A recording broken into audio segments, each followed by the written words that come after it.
নমস্কার, আমি প্রিয়াঙ্কা আবার একটা নতুন ভিডিও নিয়ে অনেক দিন পরে আবার চলে আসছি। মাঝখানে বেশ তিন মাসের মতন আমি কোনো লং ভিডিও দিইনি। তার কারণ হচ্ছে যে কী বলবো, মাঝখানে অনেক কিছু ইনসিডেন্ট ঘটেছে, কিছু ব্যক্তিগত ঘটনাক্রমের আপস অ্যান্ড ডাউনস এগুলো ছিল। তারপরে হচ্ছে একদিন এরকম হয়েছে যে বাড়িতে মানে হঠাৎ করে বাড়ি থেকে খেলার ছলে মানে খেলতে বেরিয়ে গেছিলো। তো সেই সমস্ত অনেক কিছু ঘটনা ঘটেছিল, যার জন্য আর কি কোনো ভিডিও করতে পারছিলাম না। মানে আমার কাছে ভিডিও করা ছিল, কিন্তু এডিট করে যে আর কি ভিডিও পোস্ট করবো সেই জোরটা হারিয়ে ফেলেছিলাম। কিন্তু ব্যক্তিগত জীবনের আপস অ্যান্ড ডাউনস তো থাকেই, এটা আপনারা বলতেই পারেন, কিন্তু না, আমি কোনো অজুহাত দিচ্ছি না। কিন্তু আজকে মাঝখানে এমন একটা ভালো জিনিসও ঘটেছে। আমি বেশ একটা ভালো ট্রিপ করে এসেছি, সেটারই কিছু গ্লিম্পসেস আপনাদের সঙ্গে ভাবছি শেয়ার করব। সেই জন্য আর কি নতুন করে ভিডিওটা আবার শুরু করা, এবং আবার কীভাবে মানে আগের মতন একদিন ছাড়া ভিডিও কন্টিনিউ কীভাবে করবো না করবো এমন কিছু এখনও প্ল্যান করিনি। তবে এই ভিডিওটা আশা করি আপনাদের ভালো লাগবে। চলুন দেখতে থাকুন। তো চলুন সোজা চলে এসেছি, এবং বেশ অনেক কটা দিন ধরে নানান পরিকল্পনা করার পর চলে এসেছি একদম কাট্টু দার্জিলিং গ্যাংটক সব ঘুরেই এবার মানে বেশ একটা লম্বা ট্রিপ করে তবে বাড়ি ফিরবো, এরকমই একটা চিন্তাধারা আছে। তো গতকাল সন্ধ্যেবেলায় শিয়ালদা থেকেই ট্রেনটি ধরি, এবং ট্রেন ধরে কাঞ্চনকন্যা। তো সেই ট্রেনে করেই সোজা চলে এসেছি শিলিগুড়ি। এবার শিলিগুড়ি থেকে কিন্তু আমি আমরা একটা গাড়ি নিয়ে তারপরে একেবারে মিরিক ঘুরে কিন্তু তারপরে আমরা যাব হচ্ছে দার্জিলিংয়ে, মানে যে হোটেলের রুম আমরা বুক করেছি সেখানে গিয়ে উঠবো। তো ট্রেন থেকে নেমেছি হচ্ছে এই ধরুন প্রায় 9টা সাড়ে 9টা, আর তারপরে গাড়ি করে এই যে চলেছি। আর কি বেশ ভালো লাগছে দার্জিলিং, আমার এই প্রথম আসা।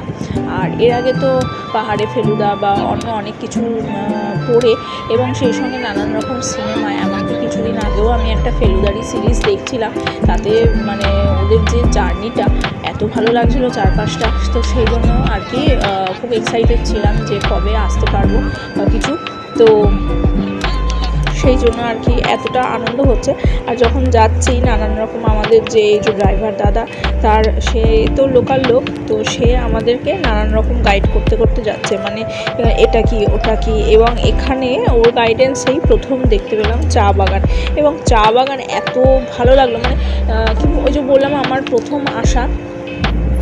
এই সমস্ত স্মৃতি শেয়ার করার আগে ইন্ট্রোডিউস করিয়ে দিই। সেটা হচ্ছে যে মানে ড্রাইভার দাদার পাশে যিনি বসে আছেন সেই ভদ্রলোক হচ্ছে প্রিয়াংশের স্কুলে, মানে আমরা এসেছি 6 জন, আমরা 3 জন, আর হচ্ছে আমি প্রিয়াংশর বাবা, আর হচ্ছে আমাদের স্কুলেই আরেকটি ফ্যামিলি, ওনারাও মা ছেলে বাবা, 3 জনে মিলে মানে মোট 6 জনের একটি গ্রুপ এসেছে। এই জন্য যেতে দেখছি চা বাগান, দেখুন চারিপাশে এত ভালো লাগছে, মানে ভিডিও না করে পারলাম না। যে বললাম জীবনে প্রথমবার দার্জিলিং, এর আগে নানান রকম ফেলুদা সিরিজ বা অন্য বাংলা সিনেমাগুলোকে দেখে মানে মন তখন থেকেই টানছিল।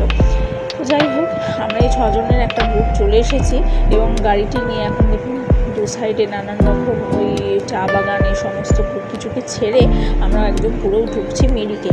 এবং মিরিকে হয়েছে একটি আর্মির বেস ক্যাম্প, মানে এখানে আর কি আর্মির নানান রকম মানে আর্মির লোকেদের ঘোরাফেরা করতে দেখে ড্রাইভার দাদাকে জিজ্ঞেস করলাম যে এখানে এত ফোর্সের লোকেরা কেন ঘোরাফেরা করছে। তখন সে বললো যে এখানে কাছাকাছি একটি বেস ক্যাম্প আছে। এবং তখন মনে করলো এই নর্থ বেঙ্গলের বিনাবলতে ওই যে লাল গাছটা, যেটাকে আমরা এখানে মানে লাল ফুলের গাছটা, যেটাকে আমরা এখানে বলি রডোডেন্ড্রন, এই কাগজ ফুলের গাছ, সেখানে ওরা পাহাড়িরা বলে রডোডেন্ড্রনের গাছ। তো খুবই ভালো লাগছে। বললাম না, ড্রাইভার দাদা পুরোটাই আমাদেরকে গাইড করতে যাচ্ছে কোনটা কী গাছ পুরোটাই।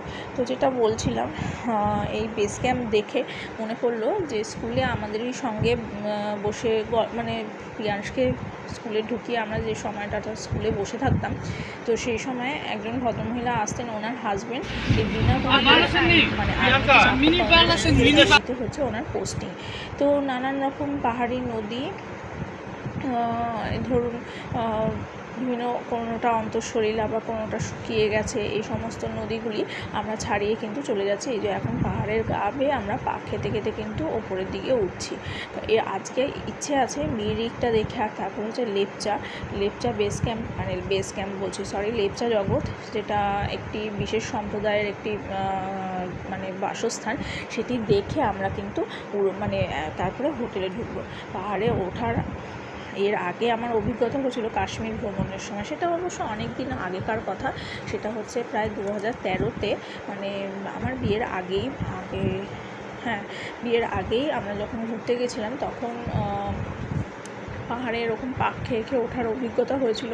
কিন্তু তখন জানেন তো আমার কোনো অসুবিধা হয়নি, কিন্তু এইবার এসে দেখি এই যে কী সুন্দর চায়ের বাগানগুলো দেখুন, অপরূপ সুন্দর লাগছে। এর আগে তো বললাম যে দার্জিলিং আমার প্রথম ঘোরা, তো সেই জন্য এগুলো যত দেখছি তত ভিডিও না করে পারছি না, এবং এত ভালো লাগছে, মনে হচ্ছে এগুলোকেই তো পরে দেখবো, দেখে দেখে মানে দেখুন পাহাড়ের ধাপে ধাপে সব চা বাগানগুলো, এই চা গাছগুলো। তো মনে হচ্ছে ভিডিও করার সময় স্টোরেজ ফুল হোক, কিন্তু এগুলোই তো পরে দেখবো, দেখে দেখে চেরিশ করব। তো চট করে তো আর এইভাবে আসা যাবে না। তো যাই হোক, যেটা বলতে যাচ্ছিলাম যে কাশ্মীরে যখন ঘুরেছিলাম তখন কিন্তু এরকম পাহাড়ের গায়ে পাক খেয়ে যখন উঠছিলাম তখন কিন্তু এরকম ফিল হয়নি। এই বছর মানে এই প্রথম দার্জিলিংয়ে এসে আমি দেখছি যে যত উপরে উঠছি, নিচের দিকে তাকালে, নিচে তো একটু চোখ যাবেই, নিচের দিকে তাকালে কীরকম যেন গা পাকিয়ে উঠছে। এটা হয় পাহাড় ট্রাভেলে। তো এই যে অদূরে যে পাহাড়টি দেখছি সেটা দেখেই দার্জিলিংয়ে ঢোকার মুখে আর কি মনটা খুব উৎফুল্ল হয়ে যাচ্ছে। ঠিক যেমন সি সাইডে গেলে, পুরী দীঘা এই সমস্ত জায়গায় গেলে, বিশেষ করে পুরীর দিকে গেলে তো প্রথম যখন আমরা মানে সমুদ্রের দেখা পাই গাড়িতে করে চলতে চলতে, তখন মনে হয় এই তো আসল জায়গায় চলে এসেছি। ঠিক সেরকমই মানে অদ্ভুত একটা শিহরণ হচ্ছে, চারিদিকে চা পাতা, মানে চায়ের বাগান, তারপর হচ্ছে এরকম পাহাড়।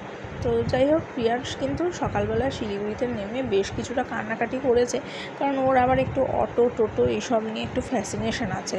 তো ও যতক্ষণ ওর বাবা ওনারা সব গাড়ি ঠিক করছিলেন, এই ঘোড়ার গাড়িটি ঠিক করছিলেন, ততক্ষণ ও একটু টোটোতে উঠে, মানে সেই টোটোর থেকে আর নামবে না, ওই টোটোতে করেই বুঝিও সারা দার্জিলিং গ্যাংটক ঘুরে নেবে। তো সেই জন্য কিছুক্ষণ কান্নাকাটি করলো, তার ওকে যাই হোক সামাল দিয়ে নিয়ে আসা হলো। আর এখানকার বাড়িঘরগুলো এত সুন্দর, মানে ওরা খুব আমি লক্ষ্য করে দেখলাম রং চঙে, মানে খুব কালারফুলভাবে বাড়িগুলো ওরা সাজায়।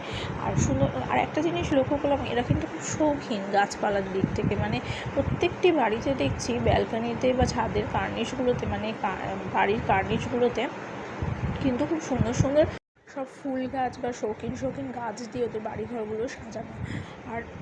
আর এরা দেখছি অনেক বেশি করে, মানে আমরা যারা সমতলে থাকি তাদের থেকে অনেক বেশি করে গাছপালার গুরুত্বটা বোঝে। কারণ পাহাড়ি এলাকা, হিমালয়ান এরিয়া, সেখানে তো এই সমস্ত জায়গা তো খুব ভূমিকম্প প্রবণ, আমার এটা মনে হলো, এটা আমার নিজস্ব ধারণা। তো সেই সমস্ত মানে ভূমিকম্প প্রবণ যেহেতু, কিন্তু মাঝে মাঝেই ভূমিকম্প হয়, তো সেখানে আত্মরক্ষার্থেই হয়তো এনারা, মানে যাতে গাছপালার রুট তো মাটিটাকে শক্ত করে, তো সেই জন্য আর কি ওনারা হয়তো গাছপালাগুলো কাটেন না। খুব মানে এটা দেখে অন্তত সেই তাগিদে হলেও তো ওনারা গাছপালাগুলোকে খুব সুন্দর সংরক্ষণ করে রাখেন। এই যে অদূরে যে পাইন, ফার, বার্চ, ওরা মানে পাহাড়ি এলাকায় যে সমস্ত গাছ, সে সমস্ত অনেক কিছু চোখে পড়লো, খুব ভালো লাগলো যে এরা অন্তত গাছের মূল্যটা বোঝে। তো চলুন, এই সমস্ত গল্পগাছা করতে করতে আমরা চলে এসেছি মিরিকে।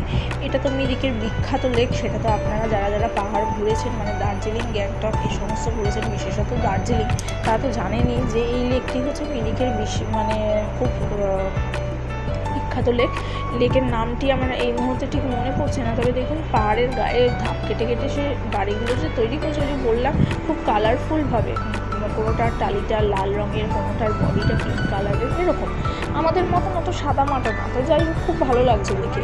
এতে কি হয়, দূর থেকে যখন আমরা পাহাড়ের গা ঘেয়ে মানে বেয়ে উঠি, তখন দেখি দূরে অদূরে যে মানে বাড়িগুলো দেখা যাচ্ছে পাহাড়ের গায়ে, সেগুলো খুব কালারফুল দেখতে লাগে। আর মানে একটা পাহাড় তো একটা ধূসরের ব্যাপার, সেই ধূসর পাহাড়ের গায়ে সুন্দর সুন্দর ছোটো ছোটো লাল নীল হলুদ সবুজ বাড়ি দেখতে ভালোই লাগে। তো এই যে দেখতে দেখতে আমরা চলে এসেছি মিরিকের ওই লেকটা ঘুরে। কিছু ফটো তুলেছি, আর বেশি ভিডিও করতে পারিনি। কী বলুন তো, কালকে রাতে তো ট্রেনে থাকা হয়েছিল, তো ট্রেন জার্নি করে বেশ টায়ার্ড, সেরকমভাবে পরিস্থিতিও ছিল না যে ঘুরে ঘুরে এতটা ভিডিও করব। আমরা যদি হোটেলে গিয়ে একটু রেস্ট ফেস্ট নিয়ে আর কি ভিডিওগুলো করতাম, বা মানে ঘোরাঘুরিগুলো করতাম, তাহলে তো অনেক বেশি ছবি তুলতে পারতাম আর ভিডিও করতে পারতাম। আর এই যে গোপালধারা টি এস্টেটে চলে এসেছি। প্রথমে এই বাগানের উল্টো দিকে একটি দোকান থেকে কিছু চা নেওয়া হলো, মানে একদম নিয়ারেস্ট ওয়ান যারা, খুব ক্লোজ যারা, তাদের জন্য ভালো চা পাতা কেনা হলো। দার্জিলিংয়ে এসেছি আর আত্মীয় পরিস্বজনদের জন্য একটু চা পাতা নিয়ে যাবো না, এটার জন্য কেমন একটা। তো আমাদের নিজেদের বাড়িতেও চা খাওয়ার রেওয়াজ আছে, তো সেই বাড়ির জন্য একটু চা পাতা নেওয়া হলো।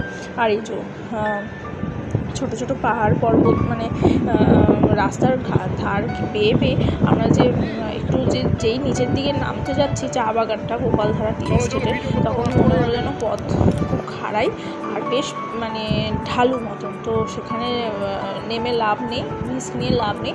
তো ওখান থেকে চা কিনে আমরা কিন্তু চলে আসলাম আবার গাড়িতে করে। এই যে আবার পাহাড়ি পথ দেখতে দেখতে ঘুরছি। তো আজকে ইচ্ছে আছে যে লেপচা জগৎটা ঘুরবো, কিন্তু তবে ওয়েদার আপডেটও আছে যে খুব ঝড় বৃষ্টির ব্যাপার আছে। গতকাল আমরা বাড়ি থেকে যখন রওনা হয়েছি, তখন তার কিছুক্ষণ মানে ধরুন বর্ধমানের কাছাকাছি চলে এসেছি, তখন থেকেই বাড়ির থেকে খবর পেয়েছি যে কলকাতা খুব শিলাবৃষ্টি হয়েছে। আর শিলাবৃষ্টি হয়েছে এখানেও নাকি হয়েছে, ড্রাইভার দাদা বললো। তো এই যে সমস্ত কিছু ঘুরে টুরে এখন আমরা এসেছি একটা পশুপতি মার্কেটে, নেপাল বর্ডারের কাছে। তো সেখানে যথাযথ যা আমাদের আইডেন্টিটি সব নিয়ে আসা হয়েছিল, তো সেগুলো আর কি এখানে দেখিয়ে টেকে আমরা এই পশুপতি মার্কেটে ঢুকলাম। এখানকার যা মানে নেপালের জিনিস, নেপাল বর্ডার যেহেতু, তাদের সমস্ত স্পেশালিটি জিনিস, মানে ব্যাগের ওপরে যে কারুকার্যগুলো করা, সেগুলো দেখেই বোঝা যাচ্ছে এগুলো জিনিসগুলো নেপাল থেকে আমদানিকৃত। তো খুব ভালো লাগছে ঘুরতে। আর ইচ্ছা আছে যে পশুপতি মন্দিরটাতেও যাব, কিন্তু অরিজিনাল মন্দিরটা তো আবার কাঠমান্ডুতে। কিন্তু এখানে দেখলাম বর্ডারের কাছে অনেক গাড়ি দাঁড়িয়ে রয়েছে, তারা আবার কাছাকাছি একটি মানে বর্ডার থেকে খুব দূরে না, কাছাকাছি একটি শিব মন্দির, মানে সেটা আন্ডার কনস্ট্রাকশন, সেখানে নিয়ে গেল।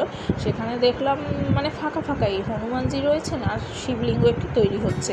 তো আমাদের সঙ্গে যে আরেকটি ফ্যামিলি এসেছিলেন, ওনারা জাননি, আমরা তিনজনেই দেখে চলে আসলাম। তারপরে ওখানে এই বর্ডারের সামনে একটি ভালো দোকানে খুব সুন্দর নেপালি থালি লাঞ্চ করলাম। আর নেপালি খাবার হলে কী হবে, মানে সেটা আমাদের বাঙালি খাবারের থেকে একেবারেই ভিন্ন, কিন্তু তাও যেন ভিন্ন না, মানে ওনারা যেভাবে আতিথ্য করে, মানে দোকানটি খুব ছোট্ট দেখে খুব একটা চোখে পড়বে না, কিন্তু যেভাবে আতিথ্য করে আন্তরিকতার সঙ্গে আমাদের লাঞ্চ করালেন, খুব ভালো লাগলো, মনটা ভরে গেল। তো চলুন, এরকম একটা হসপিটালিটি পেয়ে এখন আমরা আবার যাচ্ছি, গাড়িতে চেপেছি, এখন হোটেলের পথে। ইচ্ছা তো ছিল লেপচা জগৎ দেখবো, কিন্তু এই বৃষ্টিতে পাহাড়ি রাস্তায় তো খুব রিস্ক হয়ে যাবে। আর হচ্ছে শিলাবৃষ্টি, দেখুন কাঁচের মধ্যে টুকটুক করে এসে শিলের টুকরোগুলো পড়ছে। তো যাওয়াটা রিস্ক হয়ে যাবে, ড্রাইভার যেতে চাইলো না, সেই জন্য আমরা এখন কিন্তু ফিরে যাচ্ছি আবার আমাদের হোটেলে।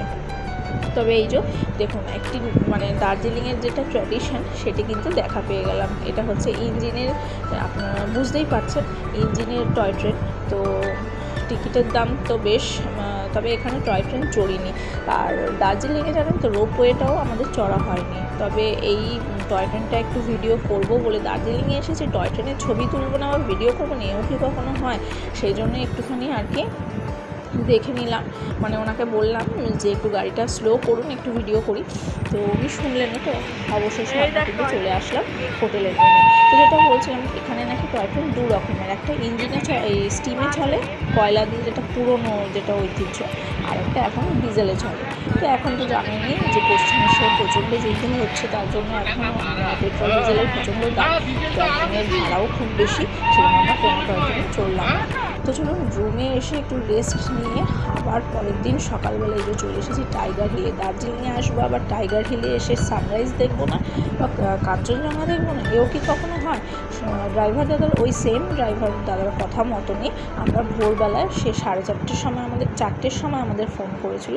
ওদের তো এটা ডিউটি, ওরা চলেই আসে, মানে হয়ে যায় আর কি, ওদের টাইম মতন ওনারা উঠে পড়েন। আর একটা জিনিস লক্ষ্য করলাম, পাহাড়ি লোকেরা কিন্তু খুব পরিশ্রমী, আর ওনারা খুব চট করে মানে 8টা 8:30টার মধ্যে ওনারা ঘুমিয়ে পড়েন ডিনার করে, আর খুব ভোরবেলায় ওঠেন। তো যাই হোক, ওই দাদাও ভোরবেলায় উঠেই আমাদের প্রায় 4:15টার সময় ডেকে দিয়েছিল, মানে ফোন করে।